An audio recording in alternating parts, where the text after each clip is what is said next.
गुरुजी पंडित प्रदीप मिश्रा जी ने दीपावली की पूजन से जुड़ी कई महत्वपूर्ण जानकारियां दी हैं।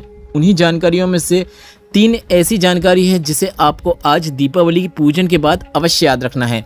गुरुजी पंडित प्रदीप मिश्रा जी ने सभी से दीपावली की पूजन पूर्ण होने के बाद 3 चीज़ें करने को कही हैं। अगर आप यह 3 चीज़ें करते हैं, आपके घर से नकारात्मक ऊर्जा तो दूर होती ही है, सकारात्मक ऊर्जा विद्यमान होती है, ग्रह क्लेश दूर होता है, साथ ही घर में सुख समृद्धि देखने को मिलती है, धन वैभव देखने को मिलता है। अगर आपकी आर्थिक स्थिति कमज़ोर चल रही है तो आपको यह तीनों कार्य अवश्य करना है। आप जब आज दीपावली का पूजन कर लेंगे, उसके बाद ही आपको यह तीनों में से कोई एक चीज़ या फिर तीनों चीज़ करना है। सबसे पहली चीज़ तो यह है, जब आप दीपावली का पूजन पूरा कर लेंगे, माता जी की आरती उस दीपक से उतार लेंगे जो घी का दीपक होगा, उसके बाद आपको अपने घर की तिजोरी या अलमारी के पास आना है। और तिजोरी या अलमारी जो भी है आपके घर में, जिसमें आप कुछ पैसा रखते हैं या फिर जो भी सामग्री है जिसमें आप अपना धन रखते हैं, उसको में आपको सबसे पहले रोली या कुमकुम का उपयोग करते हुए एक स्वास्तिक का निर्माण करना है। स्वास्तिक का निर्माण करने के बाद आपको उसमें अक्षत लगाना है।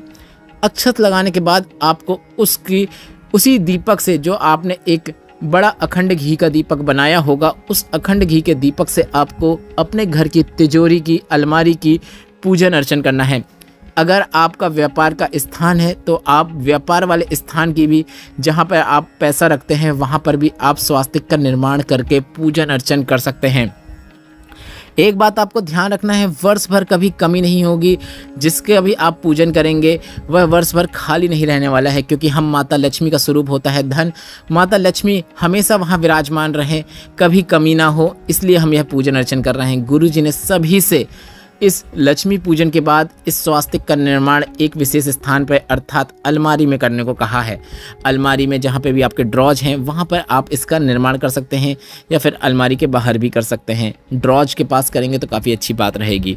अब दूसरा वह नियम है जो आपको आज धारण करना है, जो गुरुजी पंडित प्रदीप मिश्रा जी ने बताया है।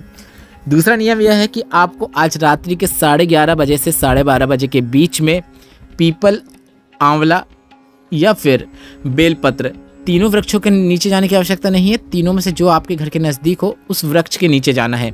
समय है 11:30 से 12:30 बजे के बीच में, कभी भी आपको 1 घंटे के बीच में समय मिले, आपको इन तीनों वृक्षों के नीचे एक दीपक प्रज्वलित करना है। तीनों वृक्षों के नीचे मतलब तीनों में से जो एक वृक्ष है उसके नीचे आपको प्रज्वलित करना है। सभी के नीचे प्रज्वलित करने की आवश्यकता नहीं है। एक दीपक प्रज्वलित करना है, लंबी बाती का दीपक होना चाहिए, घी का उसमें आपको उपयोग करना है।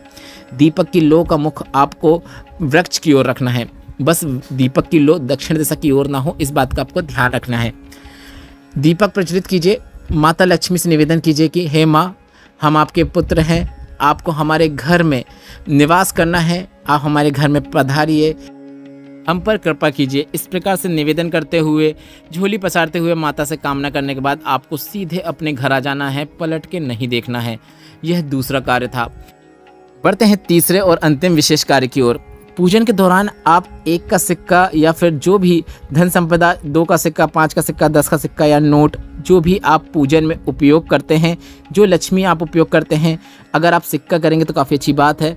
यहाँ पे मैं मोली वाले सिक्के की बात नहीं कर रहा हूँ, मैं साधारण सिक्के की बात कर रहा हूँ। उसे भी आपको माता लक्ष्मी के रूप में अवश्य पूजना है।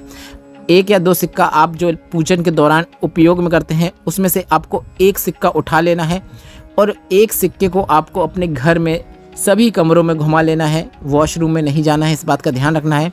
सभी कमरों में घुमाने के बाद उस सिक्के को आपको अपने घर की तिजोरी में रख लेना है, या फिर व्यापार वाले स्थान में रख लेना है। व्यापार दिन दुना रात चौगुना बढ़ेगा। या फिर आप घर पे रख रहे हैं तो घर में कभी भी धन संपदा की कमी नहीं होने वाली है।